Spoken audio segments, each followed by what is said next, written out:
África, Estado rico, Estado pobre, o Sudão, Greg Mills e Alexandra Magnólia Dias no Mapa Mundo. Greg Mills dirige a Fundação Brent Hurst, com sede em Joanesburgo, criada em 2005 pela família Oppenheimer para reforçar o desempenho económico africano.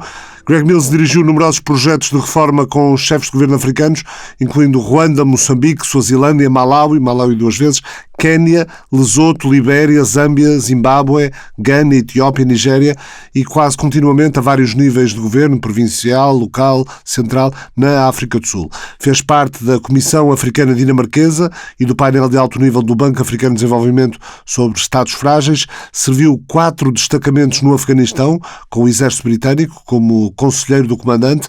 Trabalhou também extensivamente na Colômbia e com vários governos africanos na melhoria das condições para a construção da paz e do desenvolvimento. Antes de se juntar à Fundação Brent Hurst, lecionou nas universidades de Western Cape e Cape Town, portanto, Cidade do Cabo, na África do Sul. Foi diretor nacional e antes diretor de estudos do South African Institute of International Affairs, Instituto de Assuntos Internacionais da África do Sul. Foi membro do Conselho Consultivo do Royal United Services Institute, no Reino Unido. É autor de vários livros que são best-sellers: Why Africa is Poor e Africa's Third Liberation, a terceira libertação africana e Porque a África é Pobre. Escreveu livros juntamente com líderes africanos como Obasanjo. Em 2018 completou um segundo período como bolseiro visitante na Universidade de Cambridge e produziu um livro sobre o estado da democracia africana que foi publicado com o título Democracy Works, a democracia funciona, em 2019.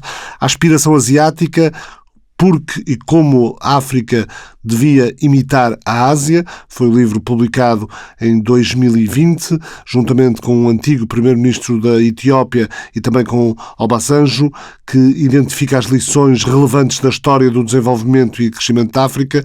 Os escritos de Greg Mills valeram-lhe o prémio Rest-Malan para trabalhos de não-ficção na África do Sul.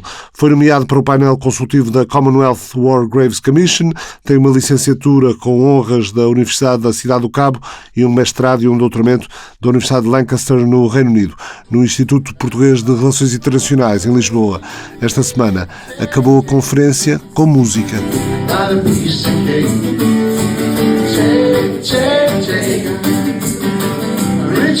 Veio a Lisboa apresentar o livro Estado Rico, Estado Pobre. Antes da apresentação, o homem que estava num bar a celebrar a entrega da tese de doutoramento e pediu silêncio a todos porque na televisão estava a dar a libertação de Nelson Mandela, este homem disse que é preciso mudar a abordagem na ajuda aos países africanos, até porque há um fator fundamental de mudança em África. We can't afford to continue with this business as usual approach to aid is because one big thing is changing. Não nos podemos dar ao luxo de continuar com esta abordagem da ajuda business as usual, porque há uma grande coisa que está a mudar em África. Sabe o que é? A demografia. Passamos dos atuais 1,2 mil milhões de pessoas para os 2,5 mil milhões previstos, a estimativa média da ONU, para 2050. Esta mudança deve alterar a abordagem business as usual em relação à África. Significa que temos de mudar a nossa abordagem, que se limita a mexer nas arestas, a tentar reduzir os piores efeitos da má governação, da governação deficiente, mas na verdade temos de tentar olhar para esta questão de forma sistemática e diferente. E isto levou-nos a ser, penso eu, muito mais corajosos em termos dos nossos conselhos, a tentar assustar as lideranças africanas para que não sejam complacentes, a tentar assustar os estrangeiros, as pessoas de fora, para que não digam simplesmente vamos continuar com mais ajuda, vamos continuar com o mesmo conjunto de políticas, talvez ligeiramente ajustadas, que essencialmente nos conduziram a este ponto.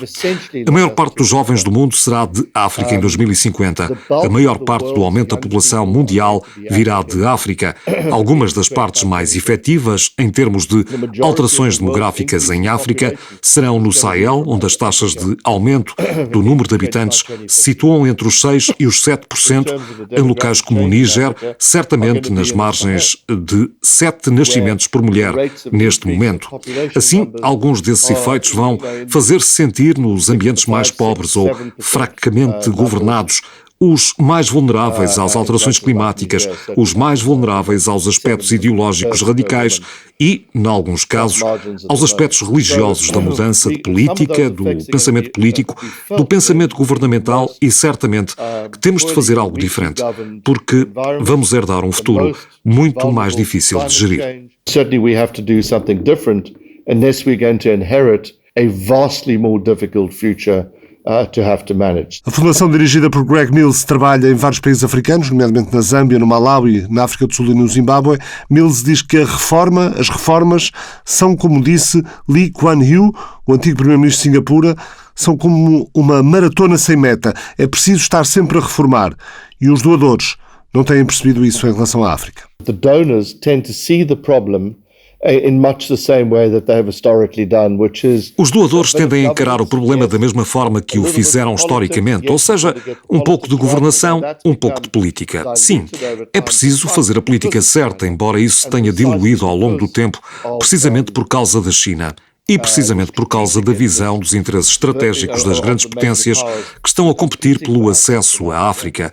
E isso, claro, foi agravado pela guerra na Ucrânia. Assim, os doadores continuaram com o mesmo conjunto de políticas que nos conduziram a este ponto, não resolvendo realmente os problemas, mas essencialmente gerindo os resultados da melhor forma possível. A ajuda pública ao desenvolvimento em África é de cerca de 60 mil milhões de dólares americanos por ano. Desde o fim da Guerra Fria, o mundo gastou entre 500 mil milhões e 1 trilhão de dólares em ajuda à África. Mas o problema é que grande parte dessa ajuda foi gasta em circunstâncias em que foi desperdiçada, porque as condições em que é inserida nunca serão capazes de a utilizar eficazmente.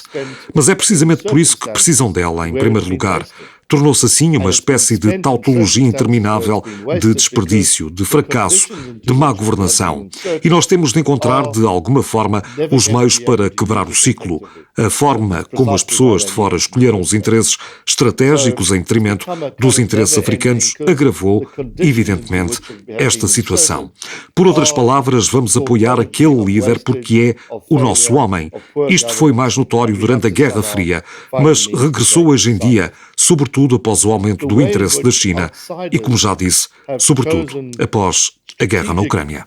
Post the upsurge in interest of China, and as I've said, particularly post the war in Ukraine. Greg Mills cita o diálogo entre um amigo ugandês e representantes do governo norte-americano que queriam saber como poderiam ajudar o país, o Uganda. My friend and colleague Bobby Wine, the Ugandan opposition figure, when he was asked by the Americans... O meu amigo e colega Bobby Wine, figura da oposição ugandesa, quando os americanos lhe perguntaram o que deveriam fazer, desafiaram-no e disseram: "Vocês dizem que não devemos apoiar Museveni, nós dizemos que devemos apoiar a oposição. O que é que devemos fazer?" Ele respondeu: "Não devem fazer nada, apenas não financiem o nosso opressor, não lhe deem dinheiro e finjam que estão do lado da democracia. Não financiem o nosso opressor e nós não queremos o vosso dinheiro. Apenas façam com que todos os que participam no processo tenham condições de igualdade." Os africanos, de um modo geral, dizem que o problema do desenvolvimento africano e a forma de mudar este ciclo negativo em que nos encontramos é aumentar a quantidade de capital disponível. Já indiquei quanto capital está disponível. Nunca se vai aumentar muito mais a despesa dos doadores, porque depende inteiramente das condições desses países, os doadores. E, de facto, a tendência é para não dar mais dinheiro à África e para dar mais dinheiro à Europa, sobretudo depois da Ucrânia. E, claro, a maioria dos círculos eleitorais nacionais está muito relutante em dar dinheiro em circunstâncias em que sabem que vai ser desperdiçado. O problema nunca é o volume de dinheiro que está a ser dado à África, mas sim as condições em que o dinheiro está a ser inserido. Quando o Plano Marshall foi dado à Europa, a percentagem da ajuda em relação ao PIB nos maiores beneficiários, como a Bélgica, nessa altura era de 2,5% do PIB. Portanto, a ajuda corresponde a 2,5% do PIB. A média atual em África é o dobro da ajuda em relação ao PIB. Portanto, o que está em causa é a capacidade de utilizar e empregar a ajuda e não os volumes recebidos. The average today in Africa is twice that number of aid to GDP.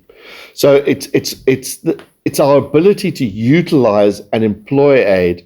It's not about the volumes that are being received. Greg Mills diz que para perceber bem o que se passa em África não confia muito nem nos empresários, nem nas organizações não governamentais. The business community is generally not very helpful because business people. A comunidade empresarial não é geralmente muito prestável, porque os empresários tendem a ver oportunidades, independentemente das condições.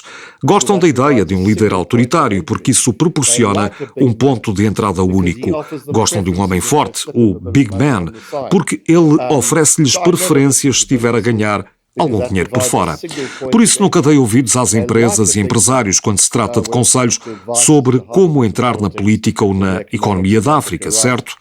Bem, nem todas as empresas, mas a maior parte delas, porque procuram sempre uma vantagem setorial estreita e específica. E as ONG, abençoadas sejam, veem a ajuda sobretudo como uma solução e nem sequer estão interessadas na forma como a ajuda é gasta ou nos setores em que ela é gasta. O que as preocupa é a quantidade e não estão preocupadas com a quantidade no sentido de volume de ajuda, quando esta é direcionada, mas sim com a quantidade de ajuda que é dada pelo fornecedor. Portanto, o que está em causa é a percentagem da ajuda em relação ao PIB como medida do sucesso do projeto e não a forma como é expandido e a natureza dos resultados. Alexandre Magnólia Dias, investigador do Instituto Português de Relações Internacionais, esteve nesta conferência de Greg Mills. Alexandre, bem-vindo ao Mapa Mundo. O que é importante reter das palavras deste homem que dirige a Fundação Brenthurst, com sede em Joanesburgo, na África do Sul, criada em 2005 pela família Oppenheimer para fortalecer o desempenho económico africano? O que é que fica de mais interessante dessa conferência de Greg Mills? Muito obrigada, Ricardo, Alexandre, muito obrigada ao Mapa Mundo por esta oportunidade. Aqui é de salientar, acima de tudo, este esforço de Greg Mills em ter uma das suas obras, esta última, Estado Rico, Estado Pobre, traduzida para português.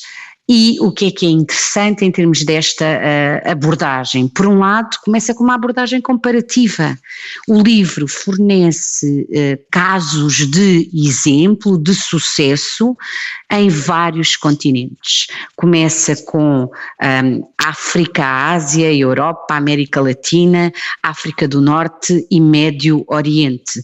Primeiro mérito, a abordagem comparativa. Segundo mérito de salientar também, tem uma extensa base de entrevistas com antigos chefes de Estado, futuros chefes de Estado, líderes da oposição, nas diferentes regiões e com trabalho de campo realizado no período anterior à Covid e no período posterior. Este também é um dos grandes méritos desta obra, muito sólida do ponto de vista empírico, e este autor é um autor que tem estado na linha da frente do combate à pobreza e a pensar, e também como conselheiro de chefes de Estado em vários estados, não só em África, mas também noutras regiões.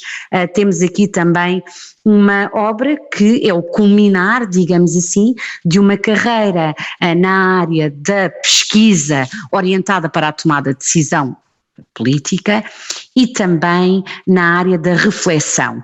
E tem-se aqui várias considerações acerca de experiências com sucesso noutros continentes, colocando o dedo na ferida, porque é que a Ásia se desenvolveu e porque é que em África, onde tivemos várias sociedades, no período imediatamente a seguir à independência, com crescimentos positivos, e agora temos um afastamento, um hiato gigantesco entre a performance e os níveis de vida e os coeficientes de Gini nas sociedades africanas, em comparação, por exemplo, com sociedades asiáticas. Interessante também as palavras do ex-líder da oposição do Uganda, John Vine, citado por Greg Mills, quando diz aos americanos que lhe perguntam o que é que podem fazer, de que forma podem ajudar.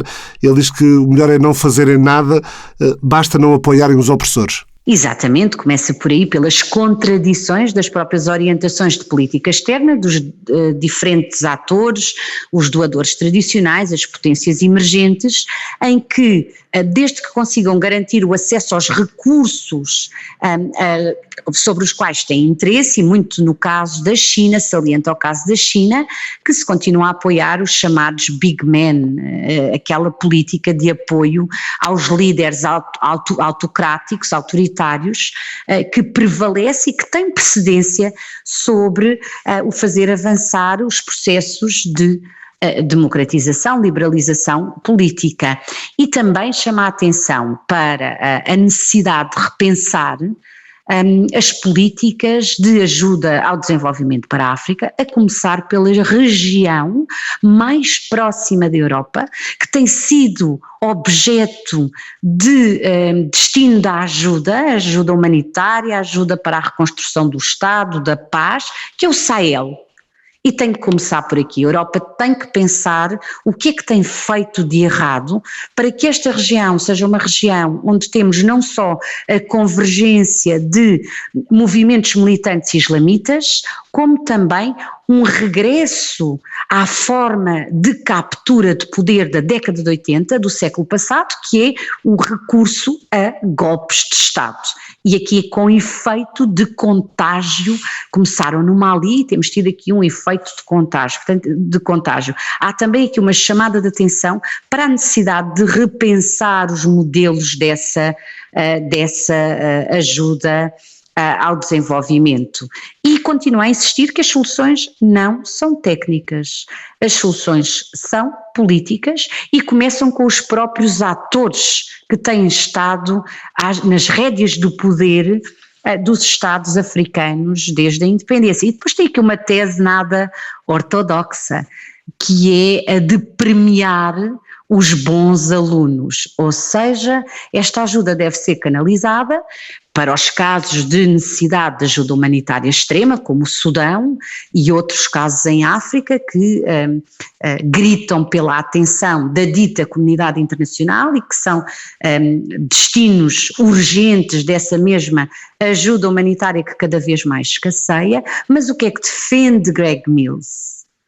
A ajuda deve estar direcionada para aqueles casos de sucesso, para que estes casos de sucesso sejam um exemplo para os seus pares. Porque insiste na ideia de que o mais importante do que os montantes, do que as quantidades, e até dá exemplo da montanha de dinheiro que tem sido canalizada para a ajuda ao desenvolvimento em África, mas mais importante que os montantes é a forma como o dinheiro é inserido e a forma como ele é utilizado. Chama-nos também a atenção para algo que está a mudar radicalmente em África, que é a questão da demografia. Vamos ter a maior parte de jovens do mundo será da África em 2050. A população africana vai passar dos 1,2 mil milhões de pessoas atualmente para 2,5 mil milhões em 2050. Portanto, em 25 anos, num quarto século, a população africana vai mais do que duplicar, de acordo com as estimativas médias das Nações Unidas. Isso deve de facto obrigar-nos a repensar a forma como a ajuda, ou a parceria, o envolvimento com os países africanos é feito, não, Alexandra? O que é que diz Greg Mills? Vamos aqui também aprender um pouco com a experiência deste autor e deste africano, porque ele é um cidadão de um Estado africano, da África do Sul, e ele começa por chamar a atenção para a explosão demográfica em África e, acima de tudo, para a qualidade das lideranças. Ou seja, o problema é um problema político, as lideranças continuam prisioneiras das suas credenciais de legitimidade, ou do tempo das lutas de libertação nacional, ou do seu passado à frente do Estado, e aqui o que ele considera é que tem que se libertar deste passado, deste fardo do passado, e tem que estar orientados para o futuro, para o reforço das instituições, e o Estado tem que criar um ambiente permissivo para o investimento e para a criação de parcerias público-privadas para capitalizar toda essa energia empreendedora dos próprios jovens africanos, para que estes, ao invés de estarem sempre a sonhar com a construção de uma vida melhor em sociedades europeias, tenham essas aspirações canalizadas, possibilitadas dentro das sociedades onde se inserem e que possam então dar este salto através da transição de Estados pobres para Estados prósperos, daí o título da obra. Continua a colocar a ênfase também no Estado, nas lideranças e nas suas instituições. As lideranças fazem toda a diferença e as soluções são políticas, e coloca a ênfase na criação dessas ditas parcerias público-privadas para aproveitar a agência, a iniciativa de atores privados africanos, a começar pelos jovens. A Alexandra já falou aqui do Sudão. Mais de 8 milhões e meio de sudaneses foram forçados a fugir das suas casas no Sudão desde que a guerra entre militares rivais rebentou em abril do ano passado. Esta conta, 8 milhões e meio de deslocados internos e de 8 milhões de pessoas que foram forçadas a sair de suas casas, 8 milhões e meio, e desses quase 2 milhões saíram do país. Portanto há cerca de 6 milhões ou mais de 6 milhões de deslocados internos e depois quase 2 milhões de refugiados. Muitos fugiram através da fronteira para os vizinhos Sudão do Sul, Chad, República Centro-Africana, Egito e Etiópia, também para o Uganda. Estes números foram avançados na terça-feira pelo Alto Comissariado das Nações Unidas para os Refugiados. Alexandra, já fomos falando aqui várias vezes no Mapa Mundo sobre este conflito, mas a dimensão é impressionante quando se sabem estes números ou outros, como por exemplo o facto de uma em cada 2 crianças no Sudão estar ou ter estado a menos 5 km das linhas da frente da guerra no último ano devido ao conflito do país, como afirma a organização não governamental Save the Children. O que é que explica a persistência deste conflito, Alexandra? Greg Mills também, e é interessante que tenha esta percepção, chama a atenção para o facto de, com as atenções centradas no conflito entre a Rússia e a Ucrânia e Israel e Gaza, que há aqui um negligenciar de outros conflitos, nomeadamente o caso do Sudão, o caso dos conflitos internos na Etiópia, nesta região que pela sua localização geoestratégica tem uma importância acrescida e que têm sido negligenciados. Começamos justamente pelo caso do Sudão. O conflito eclodiu a 15 de abril de 2023. O que nós estamos a verificar é uma alteração também não só dos apoios externos, como também dos protagonistas envolvidos internamente neste conflito, que pode ter ramificações muito graves para a região, já está a ter, em termos dos fluxos de refugiados para a região, também envolvimento de combatentes de Estados vizinhos ao lado das forças beligerantes no Sudão, quer do lado das forças de apoio rápidas, lideradas pelo general Hemeti, quer do lado das forças armadas do Sudão, lideradas pelo general Al-Burhan. E o que é que nós estamos a verificar?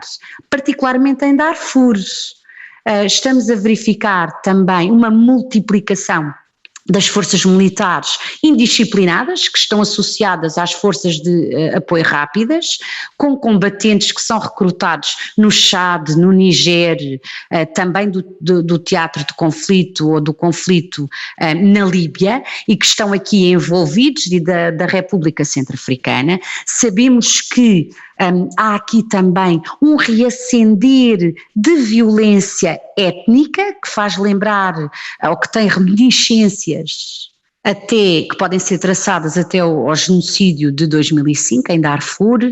Por exemplo, há um grupo étnico que está a ser alvo de assassínio em massa, que tem como alvo os Massalit por parte das forças de apoio rápido. Também há instâncias de apropriação ilegítima de terra, de propriedade e, acima de tudo, recurso à violência de género, violação como tática de guerra e a provocar fome nos civis também como tática de guerra. A situação é dramática no Sudão.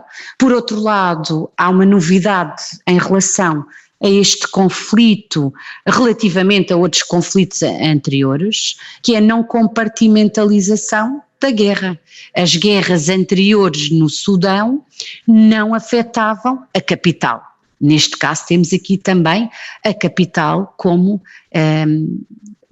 epicentro também de conflito entre as forças de apoio rápido lideradas por Hemeti e o general Al-Burhan, e uma situação regional extremamente volátil, com os apoios externos também a alimentarem a violência. Precisamos de iniciativas de mediação que levem os protagonistas para a mesa das negociações e possamos então ter um cessar-fogo que seja respeitado pelas partes, para que se consiga canalizar a ajuda para os civis. Falavas no facto da guerra estar, ao contrário de outros conflitos entre os no Sudão, esta guerra civil está a afetar também a capital, Khartoum, e prova disso é o facto do estado de destruição em que se encontra o maior mercado de rua de Khartoum. Antes dos ataques, o souk Omdurman era o centro de todos os negócios na capital sudanesa, e hoje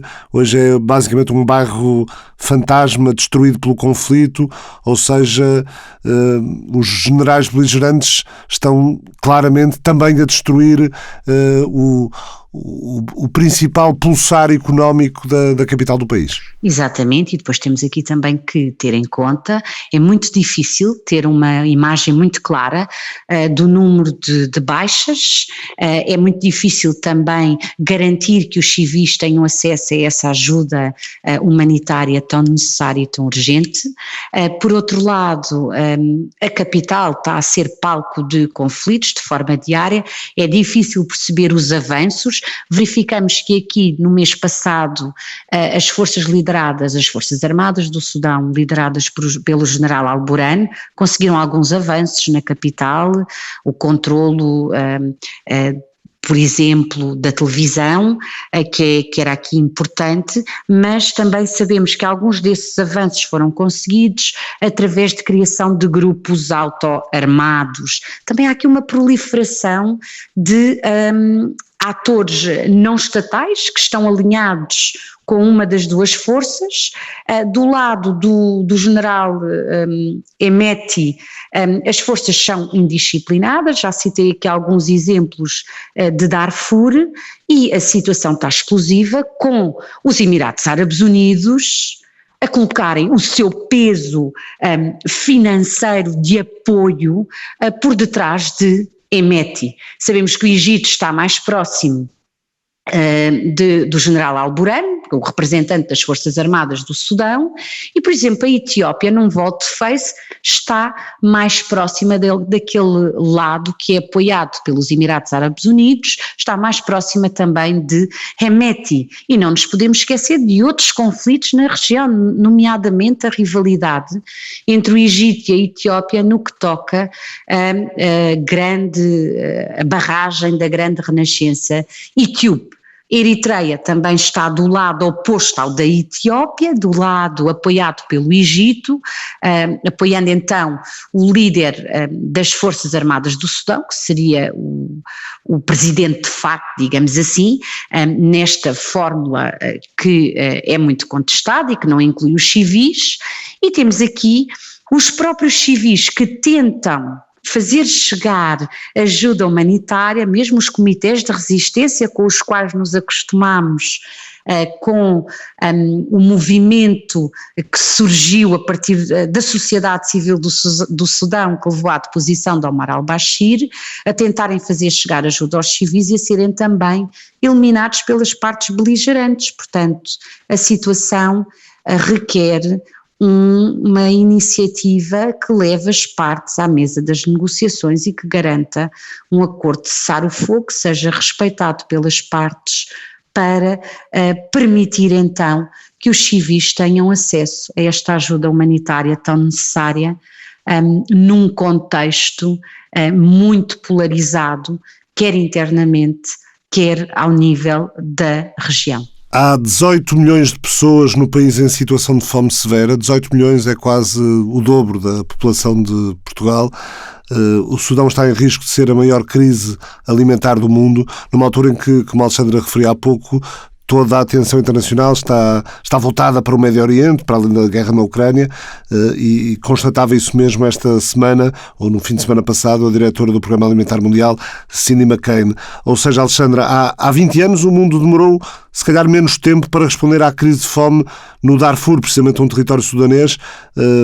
Atualmente há um maior esquecimento. A justificação é precisamente os outros conflitos ou há algo mais para além disso? A justificação começa por estarmos numa conjuntura pós-Covid, em que houve aqui uma diminuição dos fundos destinados à ajuda humanitária. Por outro lado, temos aqui uma conjuntura internacional de reacender de rivalidades entre grandes potências, com consequências para os conflitos. Tivemos a eclosão do conflito entre a Ucrânia e a Rússia, sabemos como tal também afetou o fornecimento de cereais importantíssimos oriundos da Ucrânia para muitos estados africanos. Depois tivemos ainda a adicionar a toda esta conjuntura internacional volátil o reacender do conflito no Médio Oriente e a morte em grande escala a que estamos a assistir em Gaza.